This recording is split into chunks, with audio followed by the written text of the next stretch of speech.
You really cannot be a Christian without the servant's experience or the servant's heart. You can't have the servant's heart unless you are selfless. And you really can't be selfless without this trait of humility. This trait of humility. Now, we've kind of got finally getting this down a little bit. There was a couple of books we were working from. We had the thinner book, which is kind of the midweek study, and then the big book that things were all based on, which was Tom Holliday's book, The Relationship Principles of Jesus. And he gave a whole week of little devotionals dealing with humility, all different facets of humility. And in the first service, an interesting point was I said, okay, define for me humility. I'm not going to do that in here because, we'd be all day. But one point that was made in that small group was this, is that, it's very hard to define humility. It's more of what it's a lack of than the things that it is, as in, well, humility is a lack of pride. Good enough, but how do we then turn it into things that are positive or actually things that it is? And in his book, Holliday concludes at the end of the week of looking at humility in a great definition of how God would see humility. He says it like this: humility is not thinking less of myself, it is thinking more of others. Humility is not putting myself down, it is lifting God up.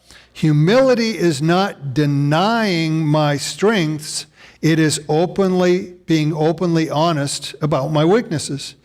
Humility is seeing that without Christ I can do nothing, but in Christ I can do all things. Humility, that power, that freedom of getting over yourself. That power and freedom of getting over yourself. Well, what are some things that humility is? Well, first of all, humility is not natural to us. It doesn't come natural. Think about this even philosophically for a second. We refer to ourselves as sentient beings, right? What does sentient mean? It means we're self-aware. Self-aware is one of our defining features. Well, combine that with a sinful nature, which we've had for, the beginning of time for us. A sinful nature and awareness of self, it is more natural for us to be selfish, self-centered, self-obsessed, self-focused. It just comes really naturally to us to look in that direction to ourselves. Humility doesn't come natural to us, even as Christians. Even if you are walking with the Lord, I'm telling you, it doesn't come natural to you. And there are certain traps that we have to work through with this, because in our culture, this is not natural. Putting someone else first. Try this for a test. Go to the first big or last Christmas sale when everybody's desperate for that toy for their kid, and let everybody else go first. You know how that goes. Or even maybe at work where everybody's trying to, make it up the corporate ladder or whatever, and let others go first. It's a pretty tough thing. We're far more likely, the culture is far more suggestive that we put ourselves first. In fact, that we demand our own way. We demand our own way. And sometimes it seems, you know what, you win. The squeaky wheel does get the grease. Even in churches, you can see that. If somebody's complaining loud enough, everybody caters to whatever that might be. The squeaky wheel gets the grease. Demand your own way. So how do we work that with humility? Let's just back up a bit. Think of it in the bigger picture of things. Yeah, it might seem that we win when we demand our way. You do get the last toy for Christmas. You do get them to put blue carpet instead of green carpet in the sanctuary. You get your way in those things, but it's very transient. In the big things, see, here's where it comes down. You can demand your own way as a way of life, but you know what? You can't demand that somebody love you. You cannot demand that somebody have a relationship with you. You can't demand that a bond will build between you and someone else. You can't demand that stuff. If you do, it's called dysfunctionalism. It doesn't work. It doesn't work.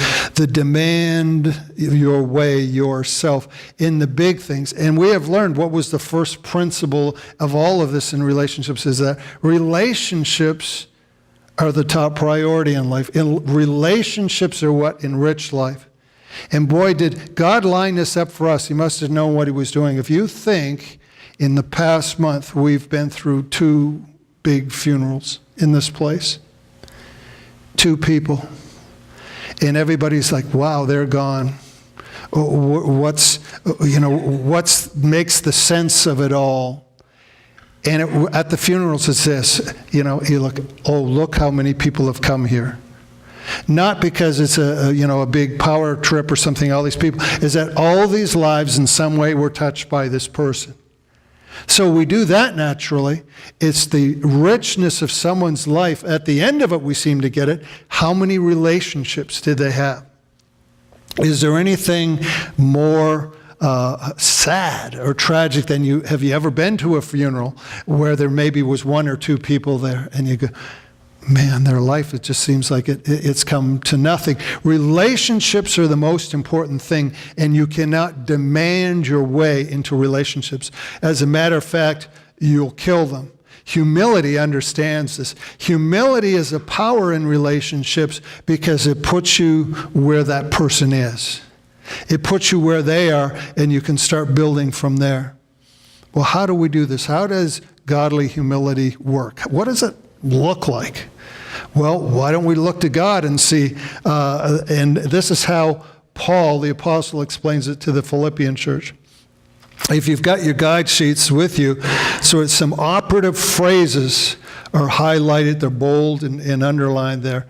He says this, the Apostle Paul to the Philippian church, Philippians 2:5, it starts, "Let this mind be in you, which was also in Christ, who being in the form of God did not consider it robbery to be equal with God, but made himself of no reputation." That is to say, he put aside being equal with God to take on no reputation.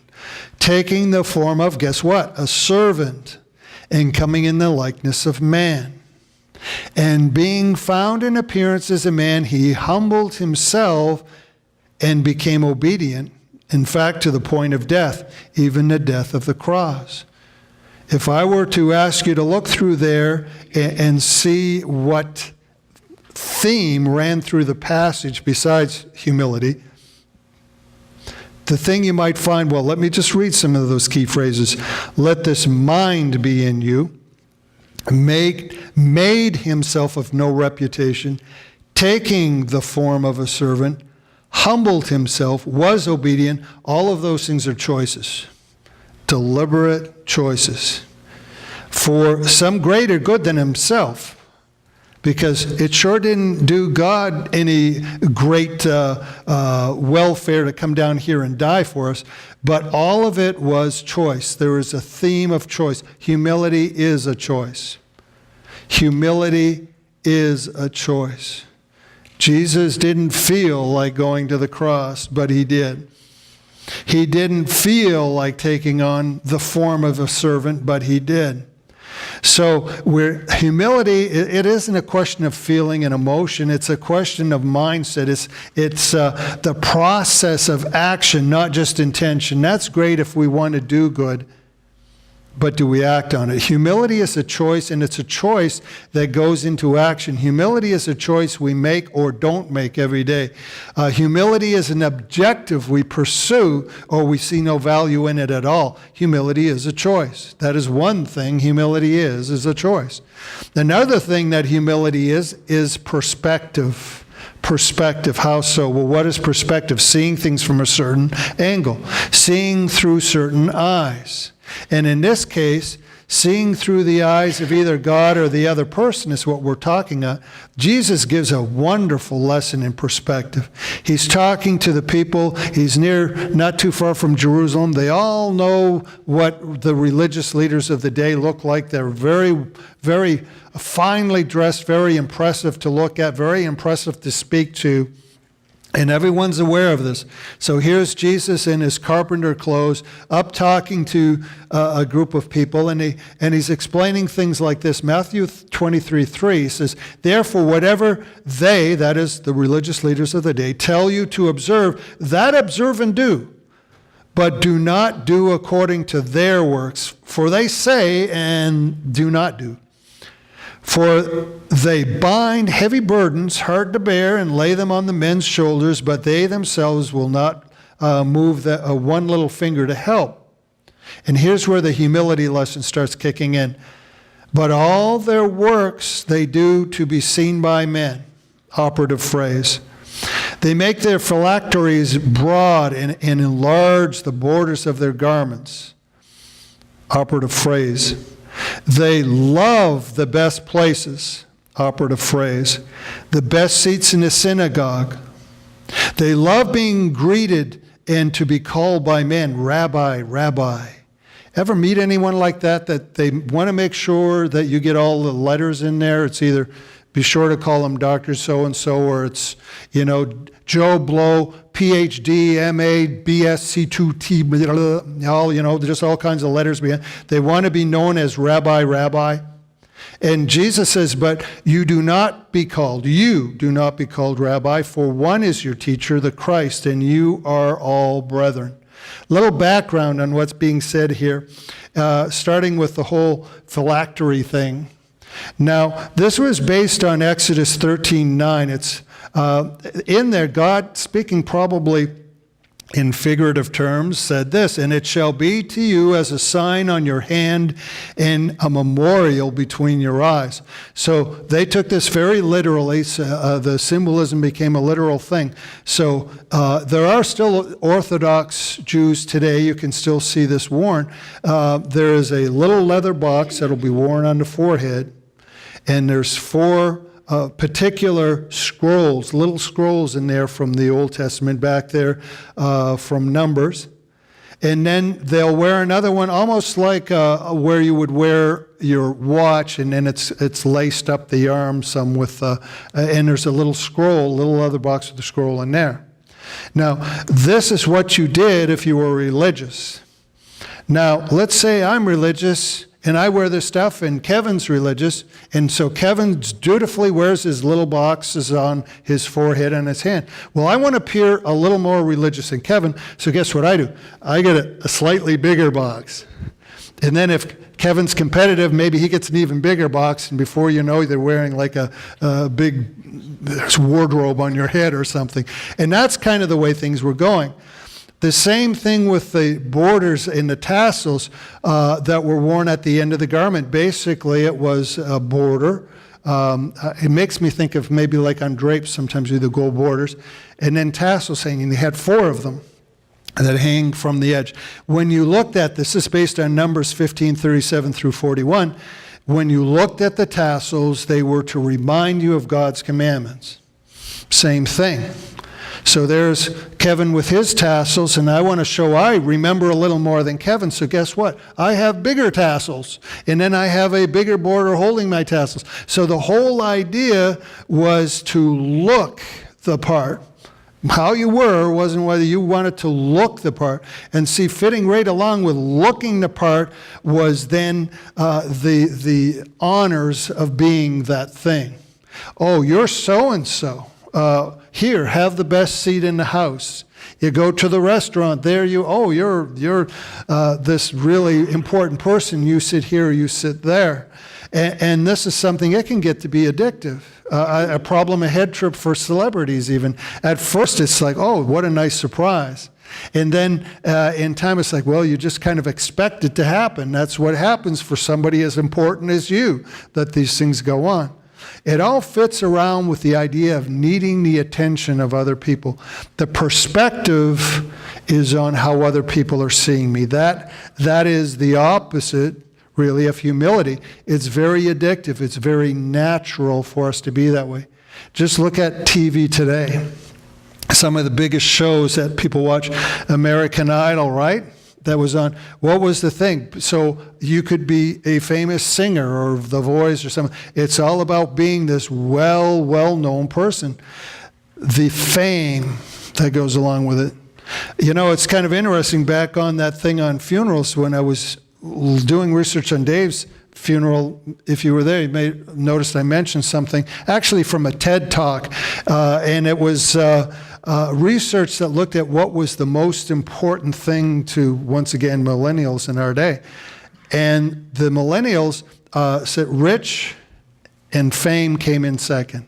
It's a bit, we live in a world that loves fame. I mean, you know, internet is all about fame. Man, if I could put something on and go viral, right? I don't have to do anything spectacular. Just let me go viral. I just want 1 million hits. That's all I'm after. Fame, attraction, the other people noticing me.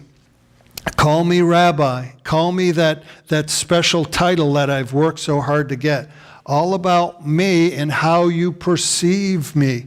The opposite of fame. It comes so natural. How do we get around that? We change our perception of what we're doing. We change our perception. It's not all about me anymore. It's not all about me. In humility, in meeting with someone, even if I want my way, what if I start to know the other person's concerns instead? What if their need actually becomes the focus instead of my own need? You know, we go through this all the time. You can come in and somebody is just not as nice to you as they should be, and the first thing you think, well, why that person being like that to me? But what if it has to do with the need of that other person? What if they're like that for a reason? Do we stop and see through their eyes? Do we stop, walk in their shoes? And the whole idea of needing attention in the first place, what if the attention we crave was not from other people but from God himself? Is that so surprising for people who walk with Christ, that the main attention we might crave would be his, not necessarily everybody else's? Well, if that's what we're thinking, then it has to be this counterbalance against this wanting attention for myself. The counterbalance is wanting his attention, which will be in humility. Philippians 2:3. Love the way the Living Bible puts this. Here is humility in a command. Don't be selfish. Don't live to make a good impression on others. Be humble, thinking of others as better than yourself. Now, once again, we're not talking false humility. We're not talking that, oh, you're better than I am. We're talking putting somebody else's concerns before my own, or at least trying to see their point of view before demanding my own. Few simple things in this. In the average conversation, are we more concerned about being understood than understanding the other person? Do we have an instinct to look to the needs of others, or is our first default always to be after the benefit of ourselves? Do we even entertain the idea that somebody else has a different point of view and it might at least be equal to our own? Maybe, possibly even better? Outward perspective as opposed to inward. Not about me, but about the other person, at least first, and then go from there. Humility does that. Humility is a type of thing that its perspective is outward. Humility's perspective is outward. All these wonderful things we're talking about humility. Now let me hit you with a big one. Humility is impossible. Humility is impossible. There's so many traps. There's one that I would call the Seinfeld syndrome is what I call it. And anybody in here watched Seinfeld when it was on? Otherwise, you're like, I don't even know what you're talking about. Well, anyway, Seinfeld was always silly about nothing. You might remember this episode. And Steve and I, when we went to the conference, we actually lived this, Steve, this as we were driving in the van. Steve said, well, I got to hear this. Oh. Oh, okay, you got it? All right, you got it. We were, I won't go into my story, go into his first. In one episode, there's the fellow who was trying to start a Pakistani restaurant, right? Nobody would eat there. He was ready to close shop, go home. And Seinfeld, almost by accident, goes in, he's eating there and gives him a little pep talk. Almost incidental, almost accidental, but you know what? He was actually being humble. He had put the other person's need first. And then the trap comes. And then this guy says, Jerry, you're a very, very good man. Very, very good man. And then they show Jerry thinking, and he's going, yes, I am a good man. And he starts trying to do all these good things. And of course, you can see where that's going. As soon as you realize you do something and you go, yes, I am humble. And all of a sudden, then you're not humble. You're proud of being humble, and that just doesn't work. And it can sneak up on you so easily. What Steve and I were laughing about was in this our Jerry episode, we were coming back from in the van. We were all traveling together in a car. And the other pastors, and some of these guys are pretty good musicians. And they do this every year. I'll let you know, Steve. They kind of pick apart the guy who was leading the music, right? And then finally, after this, Pastor Chet turns around and he says, so Kevin, what do you think? And I just said, well, he was kind of a simple technique, but it was really working for him. And I just tried to be positive. He says, Kevin, you're a good person. And immediately, I don't know if they got that, Stephen. They thought I was serious. I immediately went, yes, I am a good person. And humility will, it's a trap that we get into. We need the counterweight of God's perspective. We need him to turn stuff around. Well, how do we do that? Well, there's a verse that Jesus lays it out to us very well. Here is the only way it's possible. John 15:5. I am the vine, you are the branches. He who abides in me and I in him bears much fruit, for without me you can do nothing. I am the vine, you are the branches. How that works, it's so simple but so true. A branch and the vine are basically the same substance. Even if you manage to graft in that branch, it gathers nourishment. It becomes the substance of the vine. It has to be taking its nourishment only from the vine, nowhere else. And it has to be attached all the time. As soon as you break off that vine, the branch from the vine, it is no longer gathering, it's going to die. And when it does bear fruit, it's going to be natural. It's going to be the fruit of the vine, whatever that vine is. Go out in a pumpkin patch, you'll never find grapes on the end of that vine. Or go to a grapevine, you'll never find pumpkins. You naturally bear the fruit. Where am I going with this? Well, I told you, you do things even if you don't feel like it. Your will is involved. Your choice is involved. However, if I would have stopped there, I would have sent you out to have a very frustrating life, because we fail. In our own attempt, we might get going for a while, and the next thing, when you least expect it, why, I am a humble person. And then pop goes the bubble. The vine, so in effect, is really saying, even though you try, don't try. Don't empower yourself. You get your power from the vine. And if that's where you're getting the power, you will know, because you will bear the fruit of that vine. How do we stay attached to the vine? Well, this is at least a start. We have to routinely remind ourselves of what we already know. We have to support each other. We have to have the personal relationship going with Christ. And then we take this and then we go and we do what we know we should do, relying on His power even when we don't feel like it. And it can be in the smallest ways. That's the thing about humility. Oh, it's easy to sound, some big thing. I'll be humble when it comes to this, but in the smallest ways.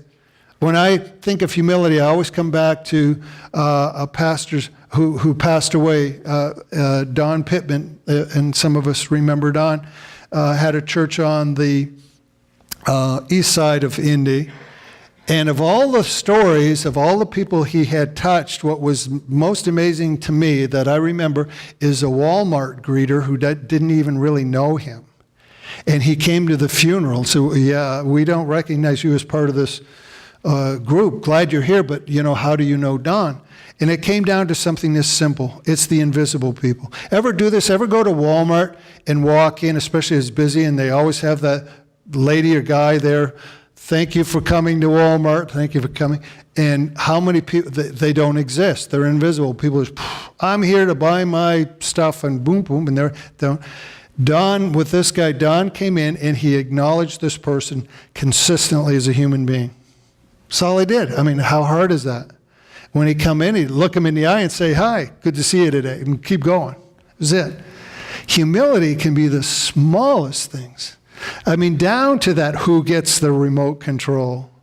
Who gets the last word? Does it have to be you? It's amazing, though, how hard it is because we default in the other direction. So as we talk about this, here's where we are. The most important thing, by the time your life is done, all your richness will be measured in relationship. It'll be measured in relationship. There can be no relationships of any depth without a sense of servanthood going on. The more servanthood, the more you're impacting people. There cannot be servanthood without the selflessness. There cannot be the selflessness without the humility. And it is a tough one, impossible on your own.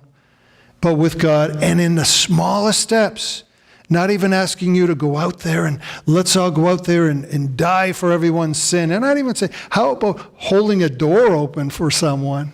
It can be as simple as that. It's a mindset. It's an instinct we try and build into ourselves. A deliberate choice, but empowered by God, who we stay connected. He is the vine. It's all through him.